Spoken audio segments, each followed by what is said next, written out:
Welcome to the Deep Dive. We cut through the noise to get you the key takeaways on topics you care about. Today, we're tackling the cannabis industry, and specifically, one of the really big names, Tilray Brands. Okay, so let's get into it. Tilray. Well, you hear a lot, don't you? Some folks are saying it's a, dirt cheap growth stocks, and others, they're calling it a bad buy. So our mission today is simple. Cut through all that chatter.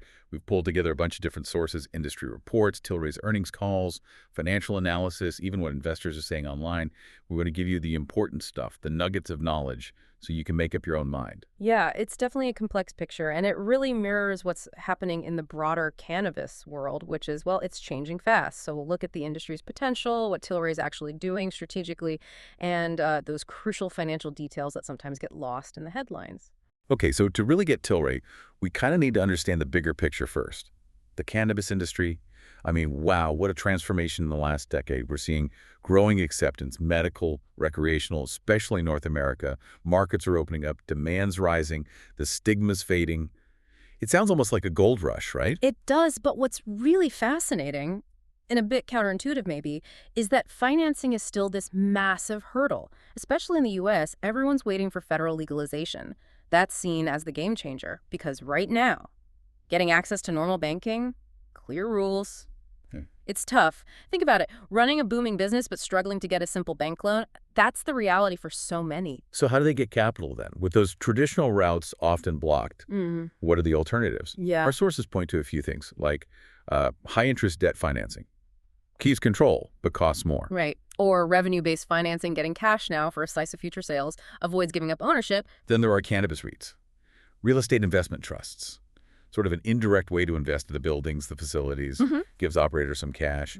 And one that seems to be gaining ground is asset-based lending, ABL. This lets companies borrow against stuff they actually own, property, equipment, inventory, not just their credit score. It can be faster, apparently, but yeah, higher interest rates and tricky valuations because the market's so up and down. Exactly. And ABL, we kind of expect that to become a more, let's say, reliable option as the industry matures a bit. Also, don't forget the global picture. New markets are popping up, especially in Europe. Lots of growth happening there, which brings us back to how does all this whole environment actually affect a company like Tilray? Well, just look at the numbers. The potential scale is pretty staggering. New Frontier data. They see U.S. legal sales potentially hitting $72 billion by 2030. That's up from $32 billion in 2022. If all the potential markets come online, yeah. And BOSA, they figure the total addressable market could be over $125 billion by 2025, globally. Understanding these huge numbers, these dynamics, it's really crucial. It sets the stage for figuring out how a company like Tilray fits in, Yeah. Can they actually capture that growth, or will they struggle with the challenges? Okay, so let's zoom in now. Enough about the industry backdrop. Let's talk Tilray Brands itself. Now, they're one of the biggest, most recognizable names out there. But here's where it gets really interesting. Tilray isn't just a cannabis company anymore. Not really. That's a huge point. It's a deliberate strategic shift we see mentioned in places like the Motley Fool and clear in their earnings calls. If you look at their Q2 results for fiscal 25, cannabis is about 31% of revenue. But distribution, that's pharma and wellness products, is 32%. And beverages, 30%, plus 7% from wellness products like hemp foods. So cannabis isn't even the biggest piece of the pie anymore. It's a fundamental change. Wow, okay. That is a radical pivot. Right. But is it like genius diversification or more of a defensive move? Because the core cannabis market, especially in the U.S., is still so tricky. CEO Irwin Simon talked about this in their Q2 call. They have a thing called Project 420, which sounds, cannabis related, but it's actually all about their beverage business. Boosting margins, cutting costs, finding synergies. They've already hit $17 million in savings out of a $25 million goal. And this involves buying up craft beer brands, Sweetwater, Montauk, Breckenridge Distillery, building quite an alcohol portfolio. And they run brew pubs too, right? Yeah, 20 of them. Apparently brought in $10 million in beverage revenue just in Q2. So if you connect that back to the bigger picture, this diversification, it feels like a direct answer to those U.S. regulatory headaches we mentioned. They're trying to grow the top line, build a bigger company, without just sitting around waiting for U.S. cannabis laws to change. More like a consumer packaged goods strategy, really. And they're not shy about claiming leadership in drinks. The earnings call mentioned being the #1 craft supplier in Metro New York, the Pacific Northwest, #2 in the Southeast. They talked about getting 1,400 new spots for Shock Top in the Southeast. Plus, they're rolling out non-alcoholic beer and, interestingly, hemp-derived Delta-9 THC drinks in some states, using that existing distribution network. Smart. But even with all this diversification, let's not forget their cannabis roots. They're still a major player there, still the biggest cannabis business in Canada by revenue. Leading market share in flower with brands people know, Broken Coast, Good Supply. Okay. And in THC beverages in Canada, they dominate, like 45% market share. Plus, international cannabis is growing up 25% year over year in Q2. Germany is a big part of that, sales up 55% there. Poland, UK, Italy, too. They have those 2 EU GMP certified facilities in Europe, in Germany and Portugal. That shows they're serious about European expansion.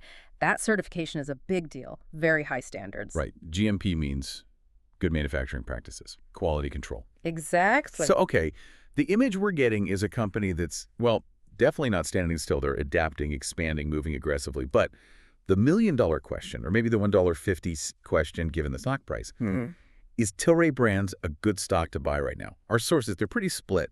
There's optimism, but also a lot of caution. Let's dig into the bull case first. Okay, the bulls. A-Invest talks about a strategic and operational turnaround. They point to a few things. First, getting back into NASDAQ compliance, keeping the share price over $1. That avoids delisting, signals some financial stability, maybe. Okay, a basic hurdle cleared. Second, those cost savings from Project 420, $24 million achieved, heading towards $33 million. That's tangible progress on efficiency. Third, cannabis gross margins actually went up by 700 basis points, 7% in fiscal 25. They say they prioritize profit over just selling more volume. Profit over volume, okay. Makes sense. And financially, they've chipped away at net debt down $100 million. They have decent liquidity, around $256 million. And they're projecting growth in adjusted EBITDA for fiscal 26, somewhere between $62 and $72 million, which is a nice jump, 13 to 31% from fiscal 25. Adjusted EBITDA, though, we should remember that's adjusted. True. Very true.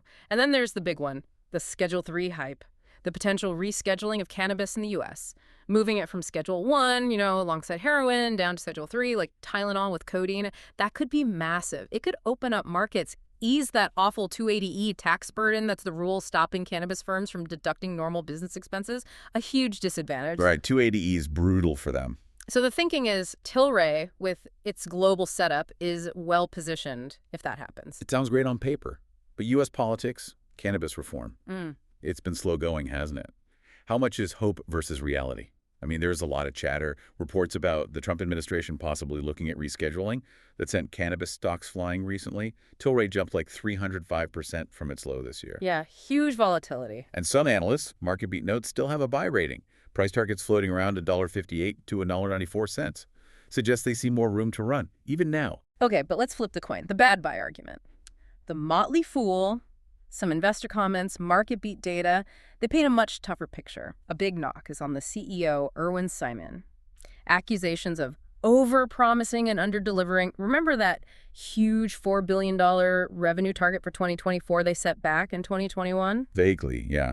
That seemed ambitious even then. Well, they haven't even cracked $1 billion annually, even with all the acquisitions. Big miss. Ouch, okay. Which leads to the next point. That growth seems heavily dependent on buying those craft beer brands that, frankly, the big alcohol companies didn't want anymore.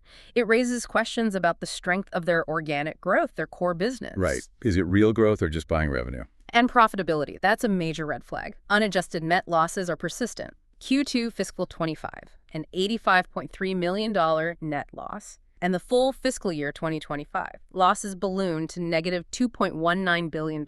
That's a 792% increase from 2024, mostly due to huge impairment charges, like $1.4 billion, basically writing down the value of assets. Billion with a B. That's staggering. It is. And their gross profit margin, around 30%, isn't that high. Makes reaching break-even look challenging. Plus, remember how overall revenue grew in Q2? Well, dig deeper. Beverage revenue actually fell 14% year over year. Cannabis sales dropped 6%. So the growth came from distribution, mainly. Seems like it. And the stock price itself tells a story. Highly volatile. It's lost 90% of its value since 2022. Over 60 times in the past year, the price swung more than 5% in a day. It's trading now around, what, $1.25, $1.47? Way down from the 52-week high near $2. It's definitely not a smooth ride for investors. And compared to a competitor like Aurora Cannabis, Tilray looks worse on net margin, like negative 265% versus Aurora's negative 5.6%. Return on equity is lower too. Plus, Aurora has way more institutional ownership, big funds holding the stock, 47.6% versus just 9.4% for Tilray. Suggests less conviction from the big money manager. Less institutional confidence, yeah, that's telling. Oh, and one more thing from Q2. A $34 million foreign exchange loss because the US dollar got stronger. And some chatter online questioned why they didn't seem to have hedging strategies in place. Adds another layer of financial risk. Okay, so putting it all together, Tilray, it's diversified, yes, showing positive adjusted EBITDA. That's the plus side. But then you have these massive unadjusted net losses, the history of missed targets, the stock's wild ride, and real questions about whether the core businesses are truly growing organically. It's definitely a mixed bag, a real tug of war, like you said, between that potential and these persistent problems. So this deep dive into Tilray Brands, it really shows a company right in the middle of a huge, complex change. They're dealing with an industry that's growing like crazy, but is also, tangled up in regulations. You see the strategic moves, diversification, going international, positioning for that potential U.S. breakthrough. Right, the potential game changer. But then you absolutely cannot ignore the financial reality. The headwinds are strong. Those past promises haven't quite panned out. And the bottom line, unadjusted, is still deep in the red. So that question, is Tilray a buy? There's just no easy yes or no here. It really, really depends on you, the listener, your timeline for investing, and maybe most importantly, your stomach for risk. Because this stock, as we saw, is incredibly volatile. The signals from analysts are all over the place. It's a fascinating case study, though. Really encapsulates the promise and the peril of the whole cannabis sector. Absolutely. So ultimately, the decision rests with you. And it leaves us with a final thought to chew on. This raises an important question. We talked about Schedule 3, but what if the U.S. went further? What if full federal legalization happened, changing everything almost overnight? How would a company like Tilray, with this diversified machine they've built, cannabis, drinks, wellness, actually fare in that totally new, wide-open, hyper-competitive landscape? Something to consider.